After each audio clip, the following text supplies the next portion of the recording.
இருக்குடி உள்ளுக்கு. ஏய் அசார் தொழுகைக்கு நேரமாச்சு, இன்னும் என்ன விளையாண்டுக்கு இருக்கீங்க? எப்போ நாங்க விளையாண்டு முடிச்சுட்டு அப்புறமேட்டு வந்து தொழுதுக்கிறோம். டைம் இருக்குல்ல, அப்புறம் போனி 2 பேரும் வாங்க. இந்த ட்ரம் மூடி இருக்குல்ல, ஏன்னா அதுக்குள்ள தூசி உழுகாம இருக்க.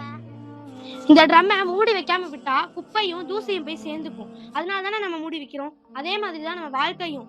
சும்மா இருக்கிற நேரத்துல நம்ம மார்க்க விஷயத்த செய்யாம இருந்தோம் அப்படின்னா ஷைத்தான் வந்து நம்ம மனசுல சோம்பேறித்தனத்தையும் கெட்ட சிந்தனையும் நம்ம மனசுல வந்து கொட்டிடுவான்.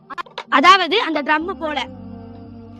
அல்லாஹ் குர்ஆன்ல சொல்றான், காலத்தின் மீது சத்தியம் வச்சு என்ன சொல்றான் தெரியுமா?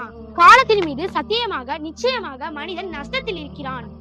ஈமான் கொண்டு நற்செயல்கள் செய்து சத்தியத்தை கொண்டு ஒருவருக்கு ஒருவர் உபதேசம் செய்து பொறுமை கொண்டு ஒருவருக்கு ஒருவர் உபதேசம் செய்கிறார்களோ அவர்களை தவிர.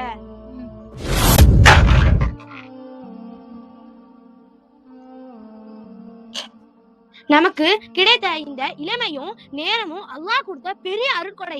இன்னும் நபி ஸல்லல்லாஹு அலைஹி வஸல்லம் அவங்க என்ன சொல்றாங்க தெரியுமா? மனிதர்கள் 2 விஷயத்தில் ஏமாந்து விடுகிறார்கள். என்னென்ன அப்படின்னா, ஒண்ணு ஓய்வு நேரம், இன்னொன்னு ஆரோக்கியம். போனா திரும்பி வராது பிள்ளைங்களா. இனிமே நான் ஒரு நிமிடம் கூட நேரத்தை வீணடிக்க மாட்டேன். அல்லாஹ்வுக்கு பிடிச்சமான நற்செயல்களை செய்வோம். உங்ககிட்ட பேசி நான் தொழுகையை விட்டுருவேன் போல. சீக்கிரம் வாங்க. Bye. Assalamualaikum. Like, share.